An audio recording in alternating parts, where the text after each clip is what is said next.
El ego es un movimiento. El ego es el chivo expiatorio de la espiritualidad. Como no podemos culpar a nadie de todo lo que nos pasa, hemos elaborado este concepto del ego para echarle las culpas de todo. Esto genera mucha confusión, pues en realidad el ego no existe. No es más que una idea, la etiqueta que le ponemos a un movimiento al que hemos vinculado nuestro sentido del yo. Si tenemos en cuenta que el ego es una idea que realmente no existe, veremos que muchas personas espirituales le echan la culpa, injustamente, de todo aquello de lo que les gustaría librarse. Interpretan erróneamente que lo que surge en ellos, un pensamiento, tal vez, una sensación, una predisposición o un momento de sufrimiento, es una prueba del ego, y así justifican su existencia. Creen que el ego existe porque muchas cosas lo evidencian. Nos encontramos con muchas cosas que prueban o evidencian la existencia del ego, pero nunca llegamos a descubrirlo. Cuando exhorto a la gente a observar su ego, nunca lo encuentran. Un pensamiento o una emoción de rabia desencadenan lo siguiente: vaya, tengo que librarme de eso, es mi ego. Es como si se utilizase todo lo que le sucede a las personas, especialmente a las interesadas en la espiritualidad, para probar la existencia de un ego que hubiese que aniquilar. Y, sin embargo, nadie lo encuentra. Sigo esperando que alguien me lo muestre. He visto muchos pensamientos, muchas sensaciones y emociones. He observado expresiones de rabia, de alegría, de depresión y de dicha, pero sigo esperando que alguien me enseñe el ego. Muchas personas asumen que la existencia de todas esas cosas conlleva la presencia de un chivo expiatorio en su interior, de algo o alguien a quien podamos culpar. Así es como entendemos el ego. Pero eso no es el ego. Las cosas a veces son tan simples como aparentan. A veces un pensamiento no es más que un pensamiento, una sensación no es más que una sensación y una acción no es más que una acción, sin ningún ego de por medio. Pero el ego, si es que existe alguno, es el pensamiento de que está ahí. Todo surge espontáneamente y si existe algún ego, no es más que el movimiento concreto de la mente diciendo es mío. No obstante, este pensamiento de es mío suele surgir después de un pensamiento o de una emoción, como en el caso de estoy confundido, es mío o estoy celoso, es mío. También puede tomar la forma de me pertenece, en respuesta a la aparición de cualquier experiencia. Creemos que el ego estaba presente y que fue el que generó ese pensamiento, sensación o confusión. Sin embargo, cada vez que nos ponemos a buscar el ego directamente, descubrimos que no existía con anterioridad al pensamiento, sino que surgió después de él.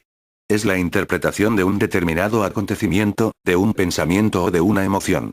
La suposición que sigue al hecho es lo que es mío. El ego es también la interpretación que dice no es mío después de un hecho, el rechazo de un pensamiento o de una sensación. Esa postura evidencia la existencia de alguien que no es dueño de esos pensamientos o sensaciones. Es el mundo de la dualidad. Es mi pensamiento, mi confusión, o lo que sea. O no es mi pensamiento ni mi confusión, no son míos. Ambos son movimientos o interpretaciones de lo que es.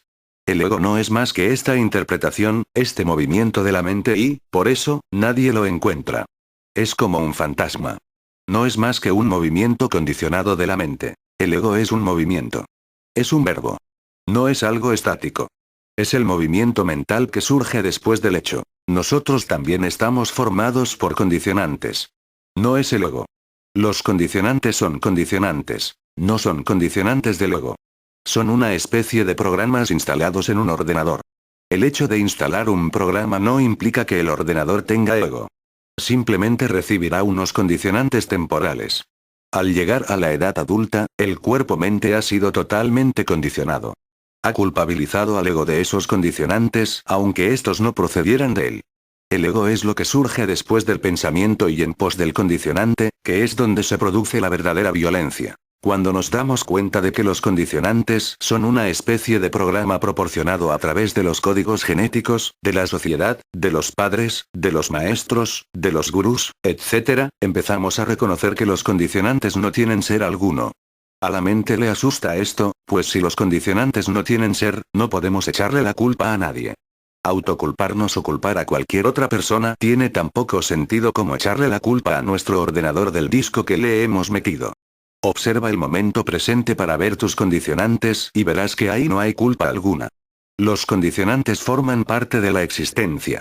Si nuestro cuerpo no tuviese condicionantes ni programación dejaríamos de respirar, el cerebro se ablandaría y la inteligencia dejaría de existir, eso es otro condicionante. Los condicionantes se mantienen firmemente anclados en nosotros porque los interpretamos como algo nuestro. Entonces, evidentemente, nos inculpamos, culpamos a los demás y procuramos librarnos de ellos porque pensamos yo los creé, yo no los creo, puedo librarme de ellos, y a la mente no le gusta eso. Esta se engaña creyendo que puede librarse de los condicionantes, pero cuando la verdad se hace presente, nos sentimos cada vez menos divididos. Si no reivindicamos los condicionantes como nuestros, surgirán en un estado no dividido, al que podríamos denominar estado del ser no dividido. Cuando los condicionantes se encuentran con un estado no dividido, se produce una transformación alquímica. Ocurre un milagro sagrado. En el estado no dividido pueden suceder dos cosas. La primera, un despertar de nuestra verdadera naturaleza, que es un estado no dividido, este ser no dividido. Lo segundo que puede ocurrir es que el condicionante, la confusión heredada inocentemente a través de la ignorancia, se reunifique consigo mismo.